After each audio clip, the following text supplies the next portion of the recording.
I'm Jack Pettyjohn. Jack is not short for anything, not James, not John, not Joshua. Jack was my mother's maiden name. Her name was Elizabeth Jack. And so I'm Sam Jack Pettyjohn. My son's name is Sam Jack Pettyjohn Jr. And this is Margaret Alice Grace. Oh, just call me Gracie, and I wish I had some pound cake and coffee to offer you all. I'm sorry, I don't. Me too. For those of us who are familiar with the town of Graceville, Florida, that is where she came from, and that's where the Graceville guy got its name. And I want to tell about my ancestor. I wish you would.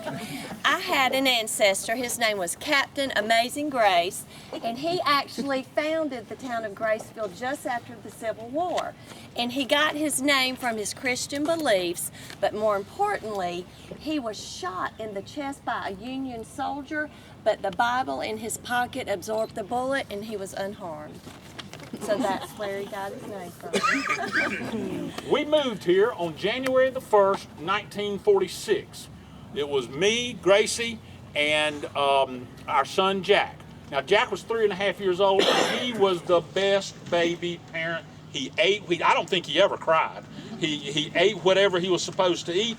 And then on September the 22nd, 1946, we had our second son, William Thad Pettyjohn. And if you've read my book, it's in there. Thad was not a pretty baby. As a matter of fact, he was as ugly as graveyard sin. Okay? He wasn't. He grew to be a very handsome young man because a bunch of people said he looked like me. No argument there. He rallied later in life and turned out to be a very handsome man.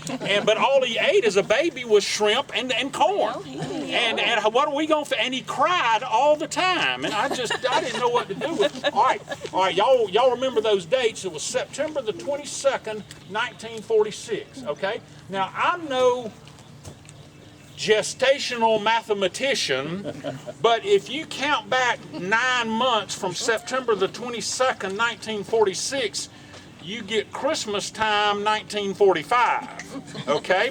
Now, if the war was over, I was just home from the Navy. We didn't have any money, but Gracie managed to give me the best Christmas present a man can give. And then I didn't know 9 months later I'd be unwrapping the package. That's what I didn't understand at the time. Let me tell him how I met you. Okay. Well, I was living in Graceville, and I was dating a young man named Wilson McCrae. And Okay. he has a relative here. Yes, he does. He has a nephew here who's a dentist named John McCrae. That's right. Yes. Well, I was dating Wilson, but I heard about this young, handsome Yankee from the big city of Jacksonville that had come to town, and he was renting a room at the Brooks home for $10 a month. So I decided it was time for me to pay a little visit to the Brooks, and I found an old tennis racket that I had borrowed years back. It was time to return it, so I went back over to the Brooks house and I met Sam, and then I saw him again at church on Sunday. Well, now, like I said, I was dating Wilson McCrae, but Wilson got shot in a hunting accident, and some people said that Sam might have had something to do with it.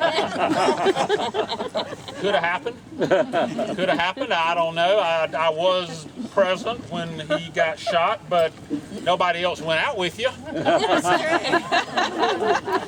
And that's a true story. When we moved to Bainbridge, you were working at the florist and a nursery, and you landscaped yards all over South Georgia and North Florida. But what the most important thing, Gracie, is what you did to our front yard several times a year. You made children smile, and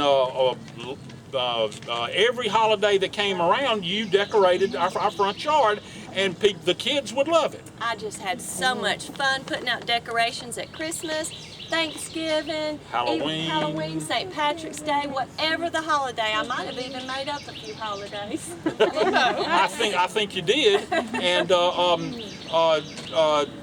tell them where you went to school. I sure will. Well, first I want to tell them that you went to school at the University of Illinois and got a degree in agronomy.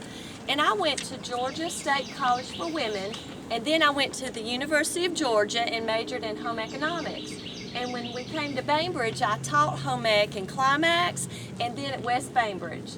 And I also taught kindergarten and 7th grade science, and I was blessed to have the best students for over 35 years. All right, y'all heard that she went to Georgia State College for Women, otherwise known as GSCW, which is otherwise known as Georgia Sexy College Women. All right, and so Sam used to be Solemn Sam, but when our son Thad married his wife Helen, Helen kind of loosened him up a little bit. if Thad hadn't married that True Lock girl, I don't think I'd have smiled the rest of my life.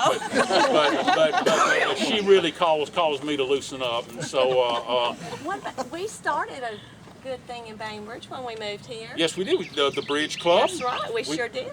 Yes, that's right. And we had partners. We would play once a week, sometimes a couple of times a week. And one time, Gracie was not getting the cards that she wanted. Tell them what you did.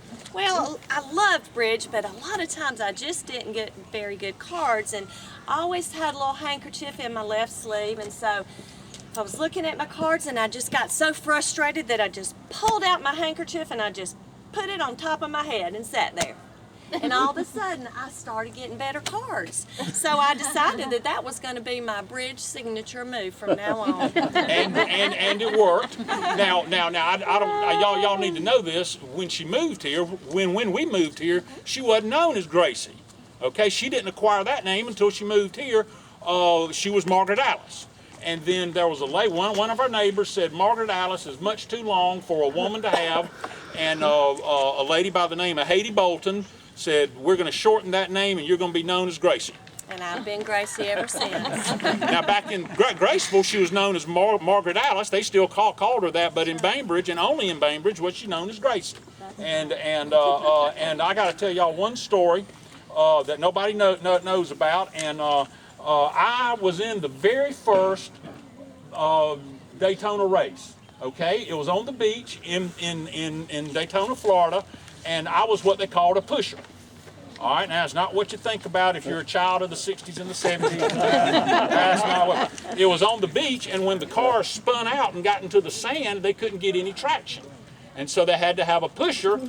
Each car could have 2 pushers, and they pushed the cars back onto the hard beach. And I was a pusher. And so if you go down to Daytona and look into the archives of the Daytona Speedway, you'll find Sam Pettyjohn in the very first race. I was a pusher. Okay. That's claim to fame. That is my claim to fame. But the most important thing that he did for me, I was always dying to live by the water.